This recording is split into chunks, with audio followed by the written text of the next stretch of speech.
حضرت علی رضی اللہ تعالیٰ عنہ سے کسی نے پوچھا کہ آپ ہمیں یہ بتائیں، کیا انسان جب روزہ رکھتا ہے کوئی ایسا روزے دار بھی ہے جس پہ اللہ تعالیٰ کی لعنت برستی ہو؟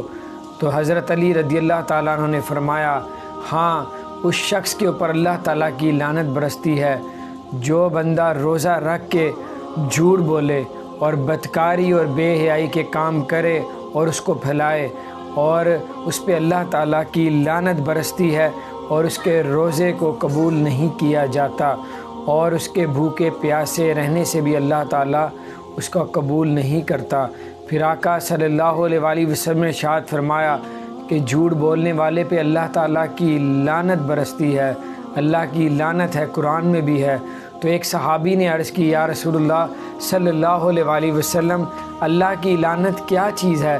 نبی پاک صلی اللہ علیہ وآلہ وسلم نے ارشاد فرمایا، اللہ کی لعنت یہ ہے کہ جسے اللہ تعالیٰ دنیا اور آخرت کی نعمتوں کو چھین لے، اس کو اللہ تعالیٰ کی لعنت کہتے ہیں۔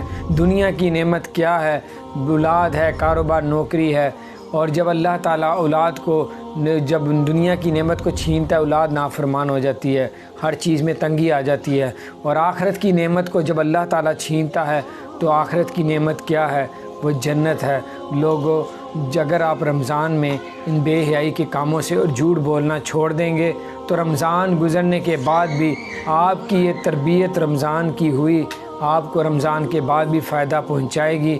آپ رمضان کے بعد بھی جھوٹ بولنا انشاءاللہ چھوڑ بھی دیں گے، بے حیائی کے کاموں سے بھی بچ جائیں گے۔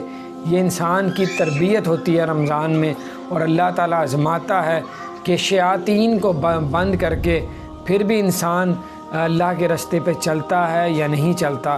قیامت کے دن جب شیطان کو اللہ تعالیٰ دوزخ میں پھینکے گا اور پوچھے گا کہ تو نے انسان کو کیوں وسوسوں میں ڈالا، اور وہ کہے گا شیطان کہ اے اللہ، میں تو ان کو صرف وسوسے ڈالتا تھا اور یہ لوگ تو خود گناہ کرتے تھے، اور اگر یہ گناہ اگر میری وجہ سے کرتے تھے تو میں جب رمضان میں اللہ تو شیاطین کو قید کر دیتا تھا، اور اس وقت بھی تو یہ وہی گناہ کرتے تھے۔ اس کا مطلب یہ کہ یہ لوگ خود گناہ گار ہیں اور یہ خود گناہوں کی طرف دوڑتے ہیں۔ تو اللہ تعالیٰ اور شیطان کو، اور جو شیطان کے حکم اور جو نفس کے پیچھے چل کے رمضان میں بھی گناہ کرتے ہیں، اللہ تعالیٰ شیطان کو ان سب کو دوزخ میں پھینکے گا۔